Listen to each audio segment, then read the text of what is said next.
Praise the Lord. ലൂക്കോസിന്റെ സുവിശേഷം 10-ാം അധ്യായം 19-ാം വാക്യം. लूका रचित सुसमाचार 10 अध्याय उसके 19वें पद को हम पढ़ते हैं। പാമ്പുകളെയും തേളുകളെയും ശത്രുവിന്റെ സകല ബലത്തെയും ചവിട്ടുവാൻ ഞാൻ നിങ്ങൾക്ക് അധികാരം തരുന്നു. ഒന്നും നിങ്ങൾക്ക് ഒരിക്കലും ദോഷം വരുത്തുകയുമില്ല.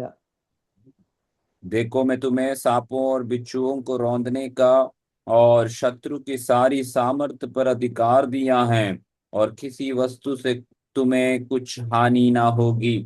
ഇന്നത്തെ എൻ്റെ ഈ സന്ദേശം നിങ്ങൾ സാധാരണ കേൾക്കുന്നത് പോലെ ഉദാസീനമായി വിട്ടുകളയരുത്. ഇന്ന് നമ്മളൊരു പ്രൈസ് ദി ലോർഡ് ഒരു വിക്ടറി ഡിക്ലെയർ ചെയ്യാൻ പോവാണ്.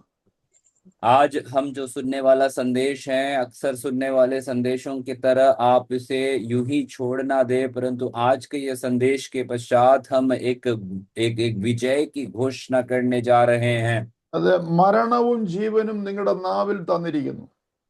और इसका कहने का अर्थ यह है क्योंकि मृत्यु और जीवन का अधिकार परमेश्वर ने हमारे आमीन जो है जुबान में दिया हुआ है। നന്മയും തിന്മയും തിരഞ്ഞെടുക്കാനുള്ള അവകാശം ദൈവം നമുക്ക് തന്നിട്ടുണ്ട്. और सही या गलत को चुनने का एक अधिकार प्रभु हमें दिया हुआ है। ഇവിടെ പറയാണ് പാമ്പുകളെയും തേളുകളെയും ശത്രുവിന്റെ സകല ബലത്തെയും ചവിട്ടുവാൻ ഞാൻ നിങ്ങൾക്ക് അധികാരം തന്നിരിക്കുന്നു. यहाँ पर कहा जाता है कि सांपों और बिच्छुओं को और शत्रु के सारे सामर्थ्य को रौंदने का अधिकार मैंने तुम्हें दिया है। അവയൊന്നും നിങ്ങൾക്കൊരു ദോഷവും ചെയ്യുകയില്ല. और कह रहे हैं कि उनमें से कोई भी बातें तुम्हें कोई हानि ना पहुंचाएगी। അനേക ദേവദാസന്മാര് പറയാറുണ്ട്, നമ്മൾ പ്രാർത്ഥിക്കുമ്പോൾ നമുക്കതിന് തിരിച്ചടിയുണ്ട്, കോൺസിക്വൻസ് ഉണ്ടാകുന്നെന്ന്. और कई प्रभु के दास लोग इस प्रकार से बताते हैं कि हम किसी विषय के लिए प्रार्थना करते हैं तो उसका दुष्परिणाम भी हमारे ऊपर होती हैं। ഇവിടെ യേശു പറയാണ് അവയൊന്നും നിങ്ങൾക്കൊരു ദോഷവും ചെയ്യുകയില്ല. परंतु यहाँ पर यीशु मसीह हमसे कहता है कि वो किसी वस्तु की कोई हानि तुम्हें नहीं होगी। വളരെ വളരെ ആൾക്കാർ പറയുന്നത് വളരെ കാര്യമായിട്ടാ. ഞാൻ ഒരിടത്ത് പോയി പ്രാർത്ഥിച്ചു, തിരിച്ച് വീട്ടിൽ വന്നപ്പം ഭാര്യയുമായിട്ട് വഴക്കുണ്ടായി. और बड़े लोग कई लोग ऐसे बड़े गंभीरता के साथ इस बात को बताते हैं कि मैं फलाना जगह में जाकर प्रार्थना किया परंतु मैं घर पहुंचा तो मेरे पत्नी के साथ मेरी लड़ाई हो गई। ഞാൻ ആരുടെയോ പനിക്ക് വേണ്ടി പ്രാർത്ഥിച്ചു, വീട്ടിൽ വന്നപ്പോ എനിക്ക് പനിയുണ്ടായി. और मैं किसी के बुखार जाने के लिए प्रार्थना किया लेकिन मैं घर लौट कर आया तो मुझे स्वयं बुखार अनुभव हुआ। ആരുടെയോ കുഞ്ഞുങ്ങൾക്ക് വേണ്ടി പ്രാർത്ഥിച്ചു, വീട്ടിൽ വന്നപ്പോ എന്റെ കുഞ്ഞുങ്ങൾക്ക് പ്രശ്നം ഉണ്ടായി. और कईयों के बच्चों के लिए हमने प्रार्थना किया परंतु मैं घर जब लौट कर आया तो मेरे बच्चों के ऊपर ऐसे समस्याएं आई। ഇങ്ങനെയുള്ള സ്റ്റേറ്റ്മെന്റ് ഞാൻ കേട്ടിട്ടുള്ളത് പോലെ നിങ്ങളും കേട്ടിട്ടുണ്ടായിരിക്കും. और ऐसी बातों को जितना मैंने सुना है वैसे आप लोगों ने भी सुना होगा। അവർ പറഞ്ഞത് കള്ളമല്ല, സത്യം, അവരുടെ അനുഭവമാണ് പറഞ്ഞത്. और उन्होंने जो कहा है वो गलत नहीं है, वो सही है। उन्होंने अपने अनुभव से ये बातों को कहा होगा। കാരണം അത് അവർ വിശ്വസിക്കുന്നു, അത് സംഭവിക്കുന്നു. कारण यह है क्योंकि उन्होंने उन बातों पर विश्वास किया और वो बातें उनके जीवन में वो होती भी हैं। ആരുടെയെങ്കിലും പനിക്ക് വേണ്ടി പ്രാർത്ഥിക്കുമ്പോൾ തന്നെ ഉള്ളിൽ ഒരു ചിന്തയാ, ഇന്ന് വീട്ടിൽ ചെല്ലുമ്പോൾ എനിക്കും പനി ഉണ്ടാവും. और किसी के बीमारी के लिए प्रार्थना करते हैं तो मन के अंदर एक विचार उनके आते हैं कि मैं जब घर लौटूंगा मुझे भी यही बुखार आएगा। ഇന്ന് വീട്ടിൽ ചെല്ലും എന്റെ ഭാര്യ മുഖം വീർപ്പിച്ചിരിക്കും. और घर जाते समय ये बात को सोचेंगे कि अब मैं घर लौटूंगा तो मेरे पत्नी जो है मुंह फुलाकर बैठी होगी। നീ വിശ്വസിക്കുന്നതാ നിന്റെ ജീവിതത്തിൽ സംഭവിക്കുന്നത്. आप जो बात के विश्वास करते हैं वही आपके जीवन में भी घटनाएं होगी। നീ ഭയപ്പെടുന്ന നിന്റെ ജീവിതത്തിൽ സംഭവിക്കുന്നത്. आप जिस बात का भय रखते हैं वो बात आपके जीवन में पूरा होगा। ഇവിടെ യേശു പറയാണ്, അവൻ ക്രൂശിക്കപ്പെട്ട് പ്രൈസ് ദി ലോർഡ് നമുക്ക് വേണ്ടി പാപവും ശാപവും രോഗവും വഹിച്ചു കഴിഞ്ഞപ്പോൾ പറയാണ്, ഈ അധികാരം നിനക്ക് തന്നിരിക്കുന്നു, ഒരു ദോഷവും ഇവയൊന്നും നിങ്ങൾക്കെതിരായിട്ട് ചെയ്യുകയില്ല. और यहाँ पर यीशु मसीह अपने लोगों से बात को कहता है कि ये सारी अधिकार मुझ पर दिया गया है और कोई भी प्रकार की बीमारी, कोई भी बाधा तुझ पर ना पड़ेगी। ഞാൻ അങ്ങനെ വിശ്വസിക്കുന്ന ഒരു മനുഷ്യനാണ്. और मैं ऐसे विश्वास करने वाला एक व्यक्ति हूँ। അതുകൊണ്ട് ആർക്ക് വേണ്ടിയും എന്തിനു വേണ്ടിയും പ്രാർത്ഥിക്കാൻ ഒരു മടിയില്ല. और इसलिए कोई भी व्यक्ति के लिए और किसी विषय के लिए भी प्रार्थना करने के लिए मुझे कोई संकोच नहीं है। ഞാൻ വിശ്വസിക്കുന്നു അതുമൂലം യാതൊരു ദോഷവും എനിക്ക് ഉണ്ടാകത്തില്ല. കാരണം I M covered with the blood of Jesus Christ. कारण मैं ये विश्वास करता हूं कि उसके द्वारा मेरे जीवन में कोई हानि नहीं होगी, क्योंकि मैं परमेश्वर के लहू के द्वारा ढापा गया है। ഞാൻ യേശു ക്രിസ്തുവിന്റെ ലോർഡ്ഷിപ്പിന്റെ കവറിങ്ങിലാണ്. मैं यीशु मसीह की उस प्रभुता के अधीन में मैं वास करता हूँ। എന്റെ ശരീരം യേശു ക്രിസ്തുവിന്റെ ശരീരത്തിന്റെ ഭാഗമാണ്. मेरा शरीर जो है यीशु मसीह के शरीर का एक हिस्सा है। I am the temple of God.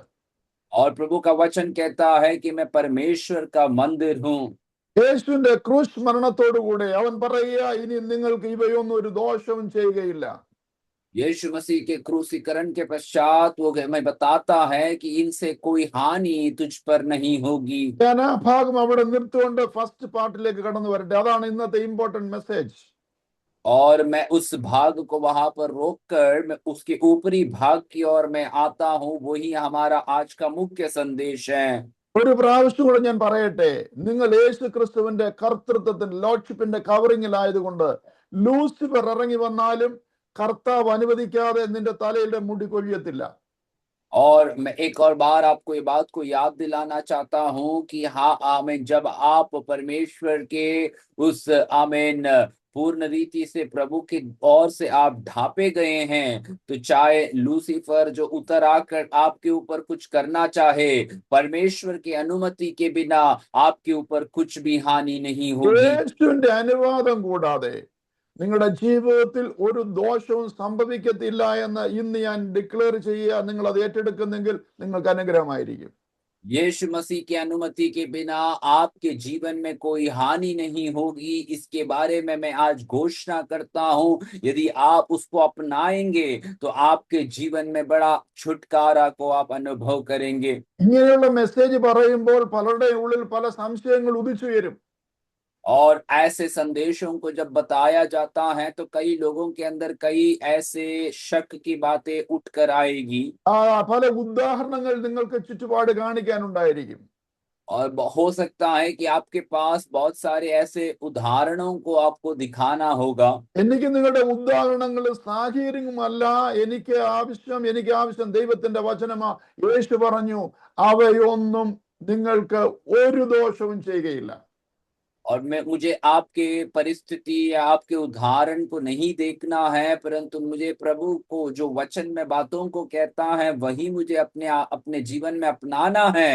वचन जैसे हमें कहता है कि इनसे कोई हानि तुम्हें नहीं होगी।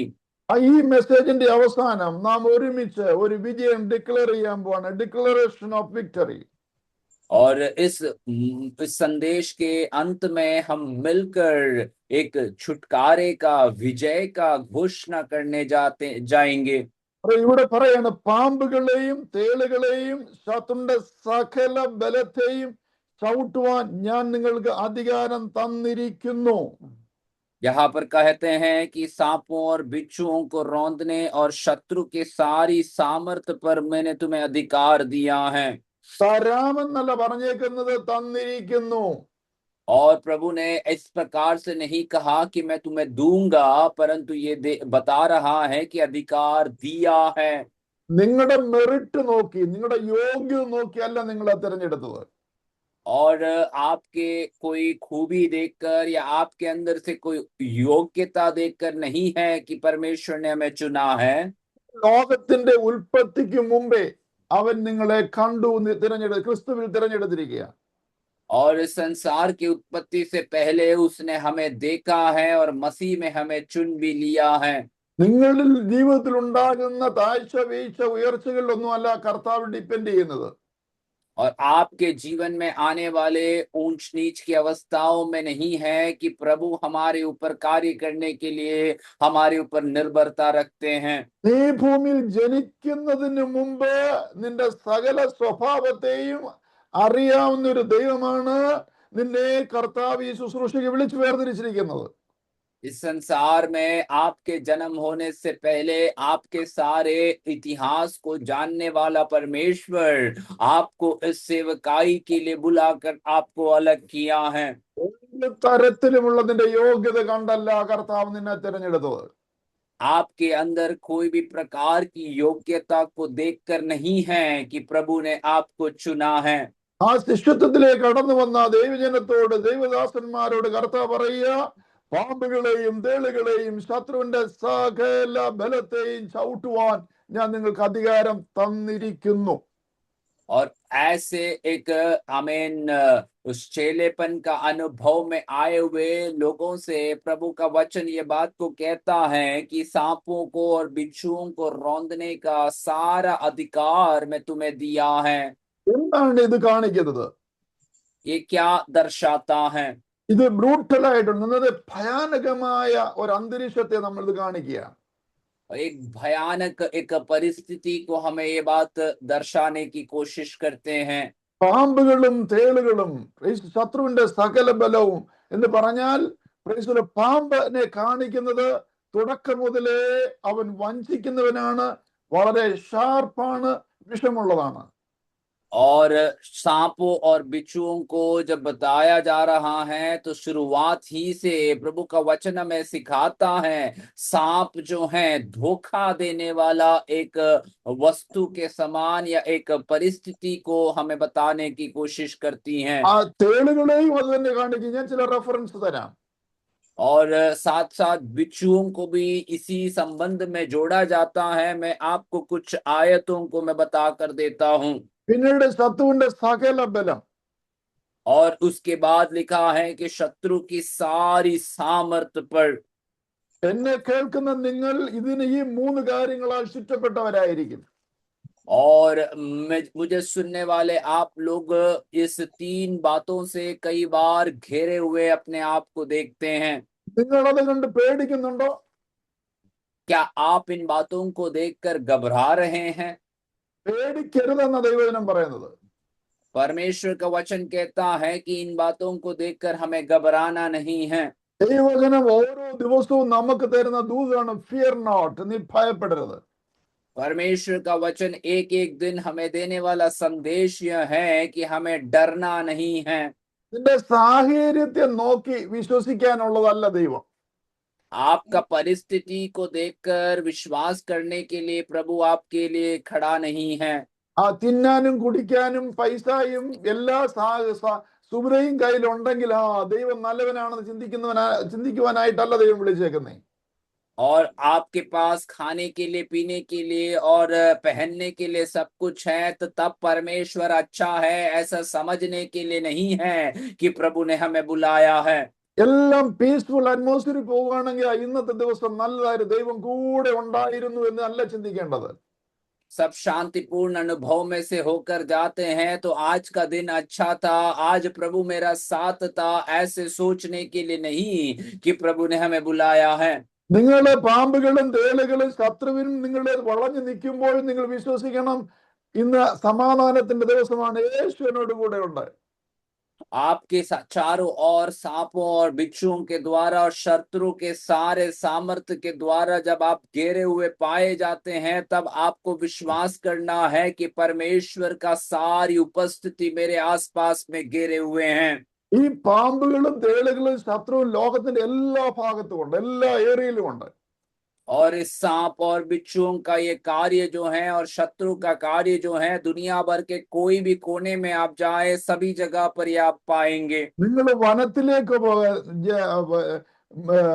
വൃക്ഷങ്ങൾ നിബിഡമായി നിൽക്കുന്ന വനത്തിലേക്ക് പോകുക, അവിടെ ഇതുണ്ട്. पेड़ों से लदे हुए हमें जंगल में आप जाओ तो वहां पर भी ये आप देखेंगे। നിങ്ങൾ തീരപ്രദേശങ്ങളിലേക്ക് പോയി അവിടെയും ഉണ്ട്. आप हमें दूसरे किनारों की ओर चले जाए तो वहां पर भी आप इन चीजों को देख सकते हैं। ഇതിന് പറയുന്നു നിങ്ങൾ മരുഭൂമിയിൽ പോയി നോക്കിക്കേ, അവിടെയുണ്ട്. और हमें ज्यादा क्यों कहना है, आप मरुभूमि में आप जाएं तो वहां पर भी इन चीजों को आप देख पाएंगे। നിങ്ങളെല്ലാം നിങ്ങളുടെ ശത്രുക്കളും തേളുകളും പാമ്പുകളും എല്ലാം മാറിയിട്ട് സ്വസ്ഥമായി ഇരുന്ന് എന്തെങ്കിലും ചെയ്യാന്ന് വിചാരിച്ചാൽ നിങ്ങളുടെ ജീവിതത്തിൽ അത് നടക്കത്തില്ല. നിങ്ങളെ അവിടെ നടുവിൽ നിർത്തിയാണ് കർത്താവ് ഉയർത്താൻ ആഗ്രഹിക്കുന്നത്. आप इन सब चीजों से छुटकारा पाकर शांतिपूर्ण माहौल में बैठकर प्रभु के लिए कुछ कार्यों को करेंगे। यदि आप ऐसे विचार करते हैं तो आपके साथ कुछ हो नहीं पाएंगे। ऐसे विपरीत परिस्थिति में रखकर प्रभु आपके द्वारा अपना कार्यों को प्रकट करना चाहता है। ആവർത്തന പുസ്തകം 8:15 നമുക്കൊന്ന് വായിക്കാം. और निर्गमन का पुस्तक जो है 8:15 आयत को हम थोड़ा पढ़ेंगे। വ്യവസ്ഥാ വിവരൻ सॉरी, व्यवस्था विवरण 8:15. നിന്നെ അടിമ വീടായ മിസ്രയീമിൽ നിന്ന് പുറപ്പെടുവിക്കുകയും അഗ്നിസർപ്പവും തേളും വെള്ളമില്ലാതെ വരൾച്ചയുമുള്ള വലിയതും ഭയങ്കരവുമായ മരുഭൂമിയിൽ കൂടി നിന്നെ കൊണ്ടുവരികയും തീക്കൽപ്പാറയിൽ നിന്ന് നിനക്ക് വെള്ളം പുറപ്പെടുവിക്കുകയും നിന്നെ താഴ്ത്തി പരീക്ഷിച്ച് പിൻകാലത്ത് നിനക്ക് നന്മ ചെയ്യേണ്ടതിന് മരുഭൂമിയിൽ നിന്നെ നിന്റെ പിതാക്കന്മാർ അറിയാത്ത മന്ന കൊണ്ട് പോഷിപ്പിക്കുകയും ചെയ്ത നിന്റെ ദൈവമായ യഹോവയെ നീ മറന്നു. और व्यवस्था विवरण 8:15 में इस प्रकार 15-16 में इस प्रकार से लिखा है, और उस बड़े और भयानक जंगल में से ले आया है जहां तेज विष वाले सर्प और बिच्छू हैं, और जल रहित सूखे देश में उसने तेरे लिए चकमक की चट्टान से जल निकाला, और तुझे जंगल में मन्ना खिलाया जिसे तुम्हारे पुरखा जानते भी ना थे, इसीलिए कि वह तुझे नम्र बनाए और तेरी परीक्षा करके अंत में तेरा भला ही करे। 430 വർഷത്തെ അടിമത്തം കറഞ്ഞ് പുറത്തിറങ്ങിയപ്പോൾ എന്നും സ്മൂത്ത് ആയിരുന്നില്ല. പകൽ മേഘസ്തംഭവും രാത്രി അഗ്നിസ്തംഭവും നിർത്തി കാടപ്പശിയും മന്നായി തന്ന സുഖകരമായ ഒരു യാത്രയല്ലായിരുന്നു. और जब 430 वर्ष की गुलामी के पश्चात जब वो मिस्र को छोड़कर जब बाहर आए तो उनकी यात्रा बड़े आमीन जो आसान और आमीन जो मामूली सा एक अनुभव नहीं था, परंतु आमीन ऐसे विपरीत परिस्थितियों में से उनको होकर आना पड़ा। സാഹചര്യം മുഴുവൻ പ്രതികൂലമായിരുന്നു. उनकी परिस्थिति सब कुछ उनके विपरीत में उनके लिए खड़े थे। അവിടെ അഗ്നി സർപ്പമുണ്ടായിരുന്നു. और वहां पर कहा जाते हैं कि वो विष वाले सर्प वहां पर दिखाई दिए, അവിടെ ഷാർപ്പായിട്ട് കുത്തുന്ന തേളുണ്ടായിരുന്നു. और विष वाले बिच्छुओं को भी वहां पर देखे जा सकते हैं। അവിടെ വരൾച്ച ഉണ്ടായിരുന്നു, വെള്ളമില്ലാത്ത സാഹചര്യം ഉണ്ടായിരുന്നു. और वहां जल रहित सूखे देश हैं, ऐसे वचन हमें बताता है। അത് വലിയ മരുഭൂമിയായിരുന്നു. और वो भयानक एक जंगल में से उनको होकर जाना पड़ा। എന്നാൽ ഇത്ര ഭയാനകമായ സാഹചര്യത്തിലൂടെ ദൈവം അവരെ ഒരു മകനെ കൊണ്ട് നടക്കുന്നത് പോലെ ദൈവം നടത്തി. और ऐसे भयानक परिस्थिति के बीच में भी परमेश्वर जैसे एक पिता अपने पुत्र को लेकर चलता है, वैसे सारे समाज को लेकर वहां से चले। ശാസ്ത്രം അന്വേഷിച്ചാൽ കിട്ടാത്ത പാറയിൽ നിന്നും ദൈവം വെള്ളം പുറപ്പെടുവിച്ചു. और यदि हम आमीन शास्त्रों को, इतिहास को ढूंढते हैं, वहां पर भी आप नहीं पाएंगे ऐसे आमीन चकमक पत्थरों से, चट्टानों से उसने परमेश्वर ने उनको जल उत्पन्न करा कर दिया। അവിടെയൊന്നും സാഹചര്യങ്ങൾ അനുകൂലമായിരുന്നില്ല, എന്നാൽ അതിന്റെ നടുവിലൂടെയാണ് തന്റെ ജനത്തെ ദൈവം നടത്തിയത്. परंतु वहां सब जो है परिस्थिति उनके अनुकूल नहीं था, परंतु उसके मध्य में परमेश्वर ने उनको आगे ले चला। നിങ്ങൾ ചിന്തിക്കരുത് നിങ്ങളുടെ ചുറ്റുപാട് നിൽക്കുന്ന എല്ലാവരും നിങ്ങൾക്ക് അനുകൂലമാണെന്ന്. आप ये ना समझे कि आपके आसपास में रहने वाले सब लोग जो हैं आपके लिए, आपके अनुकूल खड़े रहेंगे। നിങ്ങളെ ചിരിച്ചു കാണിക്കുന്ന, സന്തോഷിക്കുന്ന, നിങ്ങളുമായി സംസാരിക്കുന്ന എല്ലാവരും നിങ്ങൾക്ക് അനുകൂലമാണ്, ഫേവറാണ്, നിങ്ങൾ ഒരിക്കലും ചിന്തിക്കരുത്. आप कभी ये ना सोचे कि आपके सामने आपको मुस्कुरा कर दिखाने वाले, आपके आसपास में रहने वाले सभी लोग आपके अनुकूल कार्य कर रहे हैं। അവരുടെ ഉള്ളിൽ ഒളിഞ്ഞിരിക്കുന്ന പാമ്പിന്റെ ബുദ്ധിയുണ്ട്. और उनके अंदर छिपे हुए कार्य करने वाला सर्प का सा दिमाग उनके अंदर काम करता है। നിങ്ങളെ വേദനിപ്പിക്കുന്ന തേളിന്റെ ഷാർപ്പായിട്ടുള്ള ആയുധം അവന്റെ കയ്യിലുണ്ട്. आपको आमीन चोट पहुंचाने वाला, दर्द पहुंचाने वाला, विष वाले उस बिच्छू का कार्य उनके जीवन में रहते हैं। വിവിധ തരത്തിലുള്ള അസൂയാലുക്കളായ ശത്രുക്കൾ നിങ്ങൾക്ക് എപ്പോഴും ശത്രുക്കളായി കൂടെ ഉണ്ടെന്നുള്ള കാര്യം മറന്നു കളയരുത്. और विभिन्न प्रकार से जलन रखने वाले शैतान और शैतान के लोग जो हैं आपके आसपास में हैं, इन बातों को आपको भूलना नहीं है। അവയെ കുത്തി വേദനിപ്പിക്കുന്ന ബ്രൂട്ടലായിട്ടുള്ള ഭയാനകമായ വേദനയാണ് പ്രൈസ് ലോർഡ് ഈ തേളിന്റെ കുത്തുകൊള്ളുമ്പോൾ. और बिच्छू जब हमें डंक मारते हैं तो वो बहुत भयानक सा दर्द का सा अनुभव हमें अपने अपने ऊपर हमें महसूस होने लगते हैं। നിങ്ങൾ പ്രതീക്ഷിക്കാത്ത സാഹചര്യത്തിൽ പ്രതീക്ഷിക്കാത്ത ഏറിയിൽ നിന്ന് നിങ്ങൾക്ക് കുത്തുകൊള്ളുമ്പോൾ നിങ്ങൾ വേദന കൊണ്ട് പിടയുമ്പോൾ ഓർക്കുക, ഇതിനെ ചവിട്ടുവാൻ ദൈവം നിങ്ങൾക്ക് അധികാരം തന്നിരിക്കുന്നു. आप ना उम्मीद रखने वाले ऐसे जगहों से जब ऐसे डंक को आप हमें आपके जीवन में जब अनुभव करते हैं और उसी के दर्द के मारे आप तड़पने के समय में आपको ये बात को याद रखना है कि इन सांपों को और बिच्छुओं को रौंदने का अधिकार प्रभु ने आपको दिया हुआ है। Praise Lord. ബൈബിളിൽ പലയിടത്ത് കാണുന്നുണ്ട് പ്രൈസ് ലോർഡ് ഈ തേളിന്റെ ഷാർപ്പായിട്ടുള്ള വെപ്പണെ കുറിച്ച്. और बाइबल में कई जगह पर इस विष वाले आमीन इस बिच्छुओं के बारे में आमीन उनके उस हथियार के बारे में बताया जाता है। അതിന്റെ ഷാർപ്പായിട്ടുള്ള കുത്തല് കൊണ്ടുണ്ടാകുന്ന വേദനയുടെ അതികാഠിന്യത്തെ കുറിച്ച് വളരെ എക്സ്പ്ലെയിൻ ചെയ്തിട്ടുണ്ട്. और इन बिच्छुओं के जो डंक जो है जो इतना भयानक होता है और उसकी दर्दनाक स्थिति के विषय में वचन में कई जगह पर इसका विवरण बताया गया है। എസെക്കിയേൽ 2:6 एजेकिएल नबी की पुस्तक 2 अध्याय उसके 6 वचन को हम देखेंगे। മനുഷ്യപുത്ര അവരെ പേടിക്കരുത്, പാറക്കാരും നിന്റെ അരികെ ഉണ്ടായിരുന്നാലും തേളുകളുടെ ഇടയിൽ നീ പാർത്താലും അവരുടെ വാക്ക് നീ പേടിക്കരുത്. वचन लिखा है, मनुष्य के संतान तू उनसे ना डरना, चाहे तुझे कांटो, ऊंट कटारो और बिच्छुओं के बीच में रहना पड़े तो भी उनके वचनों से ना डरना, यद्यपि वे विरोधी घराने के हैं। നിങ്ങളുടെ ചുറ്റുപാടുമായിരിക്കുന്നത് നാം സൗമ്യരെന്നും നാം സ്നേഹിതരെന്നും നമ്മെ സഹായിക്കുന്നവരെന്നും നമ്മളുടെ ഫേവർ ആണെന്നൊക്കെ ചിന്തിക്കുമ്പോൾ അവര് ഷാർപ്പ് തിങ്കിങ്ങുമായിട്ട് ശത്രുതയുമായിട്ട് വഞ്ചനയുമായിട്ടാണ് ചുറ്റുപാട് നിൽക്കുന്നുള്ള കാര്യം നിങ്ങൾ മറന്നു കളയരുത്. आपके आसपास के लोग, आप कई बार ये सोचते हैं कि वो बहुत शांत स्वभाव के हैं, वे बहुत मेरे लिए उपयोगी ठहरेंगे, वो हमारे लिए बहुत हमसे प्रेम रखने वाले हैं, इत्यादि बातों को आप जब उनके विषय में सोच कर बैठते हैं, आमीन, वचन हमें ये बात को याद दिलाता है वे बहुत तेज विष वाले, डंक मारने वाले बिच्छुओं के समान है, सांपों के समान है और उनका जो डंक जो है हमें बहुत भयानक दर्द को उत्पन्न कराएगा। इन बातों को हमें भूलना नहीं है। യേശു ഈ തേളിന്റെ ഉദാഹരണം എടുത്തത് എന്താണ് നിങ്ങൾ ചിന്തിക്കണം. यीशु मसीह ने इन बिच्छुओं का उदाहरण कब से किया है, इसके बारे में हमें सोचना है। ഇതൊരു പവർഫുൾ സ്പിരിച്വൽ എനിമിയെ കാണിക്കുന്നത്. और ये जो है एक सामर्थी आत्मिक एक दुश्मन को यहाँ पर वचन में बताया जाता है। ഇതൊരു എവിൾ ഫോഴ്സസ് പൈശാചികമായ ഫോഴ്സിനെ കാണിക്കുന്നത്.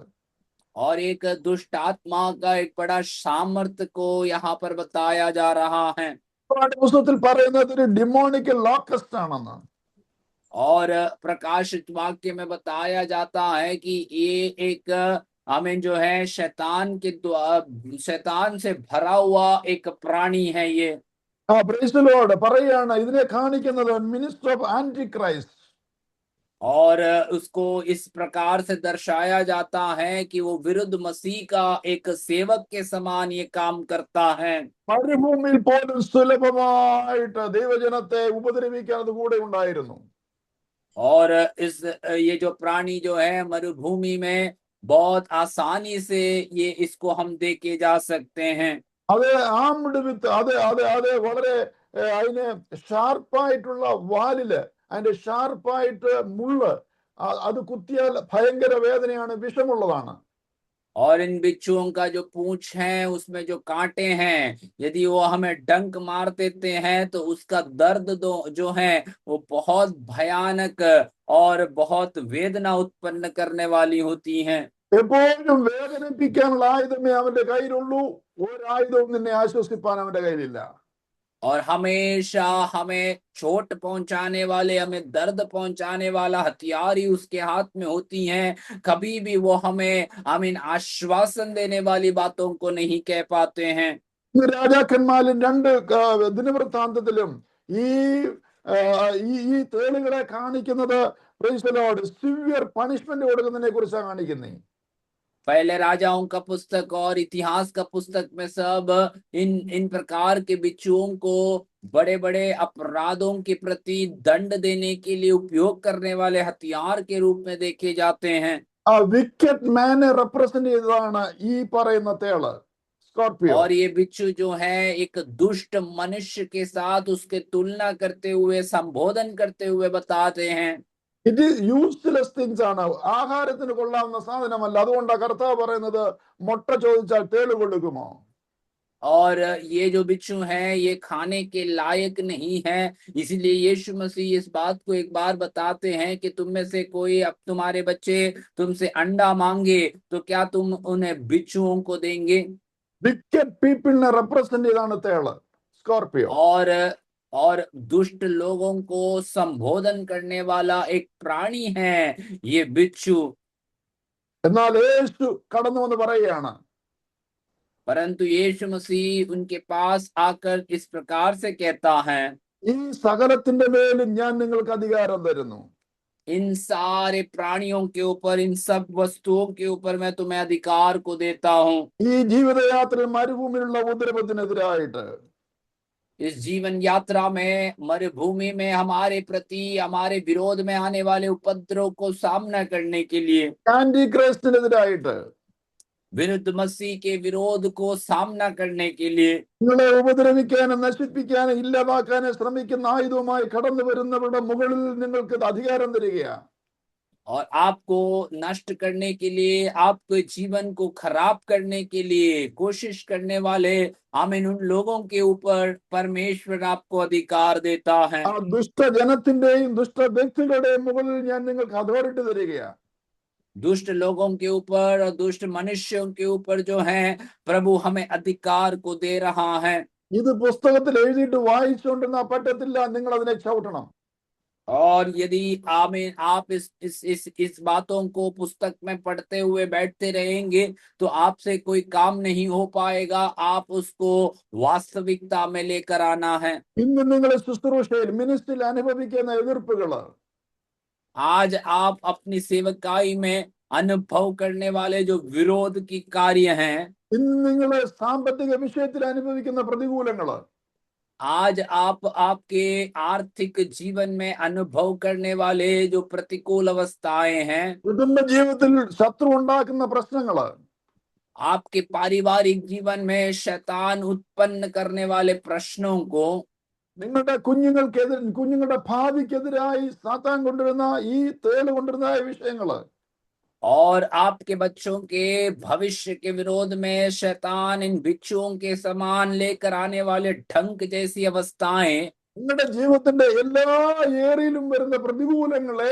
കണ്ടുകൊണ്ട് നിങ്ങൾ ഇരുന്ന് പ്രാർത്ഥിച്ചുകൊണ്ടിരിക്കാൻ മാത്രമല്ല, നിങ്ങൾ അതിനെ ചവിട്ടി നിങ്ങൾ ഡിക്ലെയർ ചെയ്യണം, അതിന്റെ മേൽ വിജയം ഏറ്റെടുക്കണം.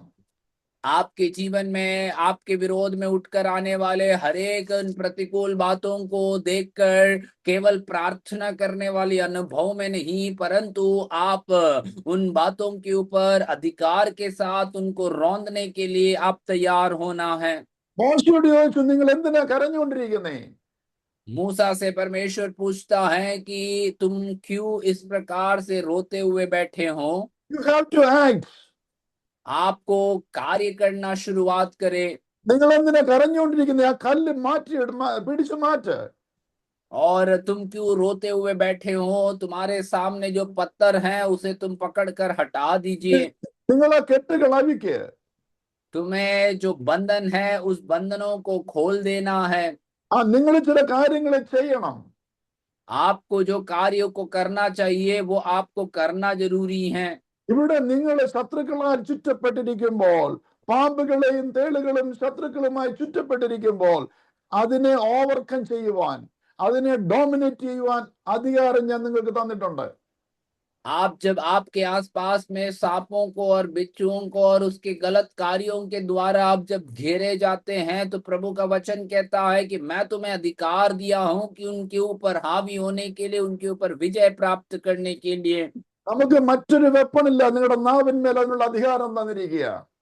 परमेश्वर ने हमें और कोई अधिकार को नहीं दिया है, परंतु जुबान में प्रभु ने अधिकार की बातों को, शब्दों को हमें सौंपा है। നിങ്ങളുടെ പ്രശ്നങ്ങൾ എന്ത് ഫേസ് അതിനോട് പറ, യേശുവിന്റെ നാമത്തിൽ വിട്ടുമാറ്. आप जो भी प्रश्नों को आपके जीवन में अनुभव करते हैं, सामना करते हैं, आप अपने जुबान से कहे कि यीशु मसीह के नाम से सारे प्रश्न हट जाएं। നാവ് തുറന്ന് നിങ്ങൾ പറ, അതിനെ ചവിട്ടിയിട്ട് പറ, യേശുവിന്റെ നാമത്തിൽ ഞാൻ നിന്നെ ചവിട്ടുന്നു. और आमीन, आप अपने मुंह खोलकर उसके प्रति आज्ञा दे कि यीशु मसीह के नाम से मैं तुम्हें रौंदता हूं। ഇന്നും നമ്മൾ ഓരോരുത്തരും അഭിമുഖീകരിക്കുന്ന പ്രശ്നത്തിന്റെ മേൽ വിജയം ഡിക്ലെയർ ചെയ്യാൻ പോവാം. आज हम में से एक एक लोग अपने जीवन में सामना करने वाले समस्याओं के सामने हम एक जय की घोषणा करने जा रहे हैं। കഴിഞ്ഞ അനേക നാളുകളായി ഈ സൂമിൽ വന്നിരുന്ന് പ്രാർത്ഥിക്കുന്ന ദൈവത്തോട് പറയുകയാണ്, ഇന്ന് നമ്മൾ വിജയം ഡിക്ലെയർ ചെയ്യാൻ പോകുകയാണ്. कई सालों से प्रार्थना करने वाले, जूम में आकर प्रार्थना करने वाले प्रिय लोगों से मैं कहना चाहता हूं, आज के दिन हम जो हैं एक घोषणा करने जा रहा है। ആരിത് അക്സെപ്റ്റ് ചെയ്യുമോ, ആരിത് റിസീവ് ചെയ്യുമോ, അവർക്ക് അതിനുള്ള പ്രയോജനം, ബെനിഫിറ്റ് ദൈവം തരും. आमीन। इसमें कौन इसको अपनाते हैं, कौन उसको अपने जीवन में ऐसे बातों को कहने के लिए तैयार होते हैं, उनके जीवन में परमेश्वर एक बड़ी छुटकारा देने जाता നിങ്ങളുടെ है। ശുശ്രൂഷ മണ്ഡലങ്ങൾ വികസിക്കട്ടെ, അത് വലുതാകട്ടെ, വിശാലമാകട്ടെ. आपके सेवकाई के क्षेत्र जो है वो विकासित होने पाए और वो बढ़ने पाए। നിങ്ങളുടെ ശുശ്രൂഷയുടെ ക്വാളിറ്റിക്ക് വ്യത്യാസം വരട്ടെ. आपकी जो सेवकाई की जो गुण है उसके अंदर एक विकास होने दे। അകത്തും പുറത്തുമുള്ള പ്രശ്നങ്ങൾ ഇന്ന് അതിന്റെ മേൽ നമുക്ക് യേശുവിന്റെ നാമത്തിൽ ജയമെടുക്കാം. अंदर और बाहर आने वाले समस्याओं के ऊपर यीशु मसीह के नाम से हम जय को घोषणा करेंगे। വിട്ടുമാറാത്ത എന്തെങ്കിലും വിഷയങ്ങൾ നിങ്ങൾ അനുഭവിക്കുന്നുവെങ്കിൽ ഇന്ന് പകൽക്കാലം വിശ്വസിക്കൂ, അതിനെ ചവിട്ടുവാനുള്ള അധികാരം കർത്താവ് ഇന്ന് എനിക്ക് തന്നിരിക്കുക. ഞാൻ അത് വിജയം ഡിക്ലെയർ ചെയ്യാൻ പോകുകയാണ്. और यदि आपके जीवन में ना छोड़कर जाने वाले ऐसे कोई एक समस्या के बीच में आप घेरे हुए हैं, तो यीशु मसीह के नाम से आप ये घोषणा करें, विश्वास करें कि आज मैं उसके ऊपर जय लेने जा रहा हूं। നമുക്ക് ഒരുമിച്ച് പ്രാർത്ഥിക്കാം. हम मिलकर प्रार्थना को करेंगे। എനിക്ക് അറിഞ്ഞുകൂടാ നിങ്ങളുടെ വിഷയങ്ങൾ എന്താണെന്ന്. आमीन। मैं नहीं जानता कि आपके जीवन में आपकी समस्याएं क्या क्या നിങ്ങളുടെ है। വിഷയങ്ങൾ എത്രമാത്രം സീരിയസ് ആയിട്ടുള്ള, സിവിയർ ആയിട്ടുള്ള വിഷയങ്ങളായിക്കൊള്ളട്ടെ. आपका जीवन में कितने भी बड़े गंभीर और बड़े आमीन आमीन कितना भी भारी विषय क्यों ना होने दे, വിടുതലില്ല എന്ന് അകത്തും പുറത്തും ഒരുപോലെ പീഡനം വന്ന് രക്ഷപ്പെടുവാൻ ഒരു നിർവാഹമില്ലാത്ത സാഹചര്യത്തിലാണോ നിങ്ങൾ ആയിരിക്കുന്നത്? നിങ്ങൾ വാ തുറന്ന് പറ, യേശുവിന്റെ നാമത്തിൽ ഇത് വിട്ടുമാറട്ടെ എന്ന്. और आपके घर के अंदर और बाहर एक समान आमीन तकलीफों को, परेशानियों को आप अपने जीवन में सामना कर रहे हैं, तो यीशु मसीह के नाम से ये आप घोषणा करें कि मेरे जीवन से वो हट जाएं। നിങ്ങൾ ഇരിക്കുന്ന നിങ്ങളുടെ ഭവനത്തിൽ ആ ഇരിപ്പിൽ ഇരുന്നു കൊണ്ട് യേശുവിന്റെ നാമത്തിൽ ശത്രുവിനെ നിങ്ങൾ ചവിട്ട്, പാമ്പുകളെ ചവിട്ട്, തേളുകളെ ചവിട്ട്, ശത്രുവിന്റെ സകല ബലത്തെയും യേശുവിന്റെ നാമത്തിൽ ചവിട്ട്. और आप जहां पर उपस्थित है वहां यीशु मसीह के नाम से उन सांपों को और बिच्छुओं को और उसके सारी सामर्थ्य को रौंदने के लिए आप शुरू हो जाए। यीशु मसीह के नाम से उसके आपके पैरों के नीचे रौंदने के लिए आप आमीन तैयार हो जाए। ഞാൻ വാസ്തവമായി പറയുന്നു, ചില വിഷയങ്ങളുടെ മേൽ ഇന്ന് നിങ്ങൾ വിടുതൽ അനുഭവിക്കാൻ പോകുകയാണ്. और मैं सचमुच आपसे कहना चाहता हूं कि कई विषयों के ऊपर आज एक छुटकारा को आप अनुभव करने जा रहे हैं। പ്രാർത്ഥിക്കാം. എന്റെ കർത്താവേ, ഞങ്ങളുടെ നല്ല ദൈവമേ, आइए हम प्रार्थना करें। हमारा प्रिय प्रिय पिता परमेश्वर, നിന്റെ ക്രൂശ് മരണത്തോടുകൂടെ ഞങ്ങൾക്ക് തന്ന അധികാരത്തിനായി സ്തോത്രം. आपके क्रूस के मृत्यु के द्वारा हमें दिया हुआ उस अधिकार के लिए हम धन्यवाद करते हैं। ഈ ഞങ്ങളിൽ ഫലമേൽപ്പിച്ചിരിക്കുന്ന ഉത്തരവാദിത്തങ്ങൾക്കായി സ്തോത്രം. आपने हमारे जीवन में हमें दिया हुआ उन उत्तरदायित्व के लिए हम धन्यवाद करते हैं। ഞങ്ങൾ ഇന്ന് വിവിധ നിലയിൽ അനുഭവിച്ചുകൊണ്ടിരിക്കുന്ന പല പ്രതികൂല ഷാർപ്പായിട്ടുള്ള വേദനിപ്പിക്കുന്ന സഹിക്കുവാൻ പറ്റാത്ത വിഷയങ്ങളുടെ മേല് ഞങ്ങൾക്ക് തന്നിരിക്കുന്ന വാഗ്ദത്തത്തിനായിട്ട് സ്തോത്രം. യേശുവിന്റെ നാമത്തിൽ ഞങ്ങളത് ചവിട്ടി ഹല്ലേലൂയ സ്വതന്ത്രമാക്കുന്നു. और हमें हमारे जीवन के अंदर हम सामना करने वाले उन विषयों के बीच में भी यीशु मसीह के नाम से आपने दिया हुआ उन वायदाओं के लिए धन्यवाद करते हैं। यीशु के नाम से उन विषयों के ऊपर हम आमीन जय की घोषणा को करते हैं। നിങ്ങളുടെ കുടുംബജീവിതത്തിൽ അനുഭവിക്കുന്ന വേദന ഇന്നൊരു പരിഹാരം ഉണ്ടാകട്ടെ കർത്താവേ. अनेक लोगों के पारिवारिक जीवन में जो अनुभव करने वाली वेदना है, उनके ऊपर एक छुटकारा के बारे में हम घोषणा करते हैं। അനേക തലമുറകളെ ഓർത്ത് ഭാരപ്പെടുന്നവരുടെ ജീവിതത്തിൽ ഇന്നൊരു പരിഹാരം ഉണ്ടാകുവാൻ ഇടയാകട്ടെ. और कई लोग जो हैं अपने बच्चों के विषय में, अपने आमीन संतानों के विषय में जो आमीन संकट में है, दुख में है, उनके जीवन में प्रभु आज एक छुटकारे का कार्य होने पाए। അനുഗ്രഹത്തിനും വളർച്ചയ്ക്കും ഉയർച്ചയ്ക്കും തടസ്സമായി നിൽക്കുന്ന എല്ലാ തേളിന്റെ ഷാർപ്പായിട്ട് വർക്കിനെയും ഇന്ന് നിങ്ങൾ ശാസിച്ച് അതിന്റെ മേൽ വിജയം ഡിക്ലെയർ ചെയ്യുന്നു. और अनुग्रह के ऊपर और छुटकारा के ऊपर और परमेश्वर के कार्यों के ऊपर जो विरोध में काम करने वाले हर एक सांपों और बिच्छुओं का जो कार्य है, उसी के ऊपर यीशु मसीह के नाम से हम जय लेते हैं और छुटकारे की घोषणा करते हैं। प्रभु ചിലരുടെ ശുശ്രൂഷകളെ ബന്ധിച്ചിട്ടിരിക്കുന്ന ആഗ്രഹിക്കുന്ന പോലെ ശുശ്രൂഷിപ്പാൻ സാധിക്കാത്ത സാഹചര്യങ്ങളിൽ നിന്ന് യേശുവിന്റെ നാമത്തിൽ ഞങ്ങൾ ഇന്ന് വിജയം ഡിക്ലെയർ ചെയ്യുകയാണ്. कईयों का आमीन सेवकाइयों को बंद करने वाले, आमीन जैसे इच्छा करता है वैसे सेवा नहीं कर पाने वाले, ऐसे उनको बंधन की अवस्था में डालने वाले हर एक उन शैतान के कार्यों के ऊपर यीशु मसीह के नाम से हम जय की घोषणा को करते हैं। प्रभु സാമ്പത്തിക വിഷയത്തിന്റെ മേൽ ബന്ധിച്ചിട്ടിരിക്കുന്ന ബന്ധനങ്ങളെ ഞങ്ങൾ ചവിട്ടി അതിന്റെ മേൽ ഞങ്ങൾ ജയമെടുക്കുന്നു എന്ന് ഡിക്ലെയർ ചെയ്യാണ് വിജയം. और आर्थिक स्थिति में जिस प्रकार से बंधन की अवस्था में डाले हुए ऐसे आमीन प्रिय लोगों के लिए हम प्रार्थना करते हैं और उनके उन बंधनों के ऊपर हम जय की घोषणा को करते हैं। നല്ല വിശുദ്ധ ജീവിതം ജീവിക്കണമെന്ന് ആഗ്രഹിച്ചിട്ടും മുറുകെ പറ്റുന്ന പാപങ്ങളാൽ ബന്ധിക്കപ്പെട്ടിരുന്ന ജനങ്ങളെ ഇന്ന് ഞങ്ങൾ യേശുവിന്റെ നാമത്തിൽ വിടുവിച്ച് വിജയം ഡിക്ലെയർ ചെയ്യുകയാണ്. अच्छा एक पवित्र जीवन जीने के लिए लोग इच्छा करते हैं, परंतु आमीन उन पाप और पाप के कार्यों से जो आमीन कई बार वो गिर जाते हैं, उन लोगों के लिए हम प्रार्थना करते हैं और यीशु मसीह के नाम से हम उनकी उस परिस्थिति में जय की घोषणा को करते हैं। ഇന്ന് ഞങ്ങൾ തന്നിരിക്കുന്ന വിജയത്തിനായി സ്തോത്രം. आज आपने हमें दिया हुआ उस छुटकारा के लिए धन्यवाद करते हैं। പാമ്പുകളെയും തേളുകളെയും ശത്രുവിന്റെ സകല ബലത്തെയും ചവിട്ടുവാൻ ഞാൻ നിങ്ങൾക്ക് അധികാരം തന്നിരിക്കുന്നു. ഈ വചനപ്രകാരം ഞങ്ങൾ ഇന്ന് പ്രാർത്ഥിച്ച സകലത്തിന്റെ മേലും വിജയം ഡിക്ലെയർ ചെയ്യുന്നു. सांपों को, बिच्छुओं को, शत्रु के सारे सामर्थ के ऊपर आमीन जय लेने का अधिकार आपने हमें दिया हुआ है और इस वचन के आधार से हमारे हर एक परिस्थिति के ऊपर हम जय की घोषणा को करते हैं। प्रभु അവയൊന്നും നിങ്ങൾക്കൊരു ദോഷവും ചെയ്യുകയില്ല എന്ന് യേശു ഞങ്ങളുടെ വാഗ്ദത്തം ചെയ്തിട്ടുണ്ട്. और ये आपका वायदा है कि इनसे कोई भी हानि हमारे जीवन में नहीं होगी। കർത്താവേ, അവിടെ നിങ്ങളുടെ പ്രാർത്ഥനകരനായിട്ട് സ്തോത്രം. प्रभु आपने हमारी प्रार्थनाओं को सुना है, इसलिए हम धन्यवाद करते हैं। എന്റെ മുൻപിലിരിക്കുന്ന ഈ ജനത്തെ അവരുടെ പ്രശ്നങ്ങളിൽ നിന്ന് വിടുവിക്കുകയാണ് യേശു നാമത്തിൽ. यीशु मसीह के नाम से हमारे सामने बैठे हुए इन लोगों को और उनके समस्याओं से हम उनको छुटकारा देते हैं। प्रभु യേശുവിനാൽ ഇവർ സ്വാതന്ത്ര്യം അനുഭവിക്കട്ടെ. यीशु मसीह के द्वारा वो अपने जीवन में स्वतंत्रता को अनुभव करने पाए। പ്രാർത്ഥന കേട്ടനായിട്ട് സ്തോത്രം. प्रार्थना सुनने के लिए धन्यवाद। യേശുവിൻ നാമത്തിൽ തന്നെ ആമേൻ.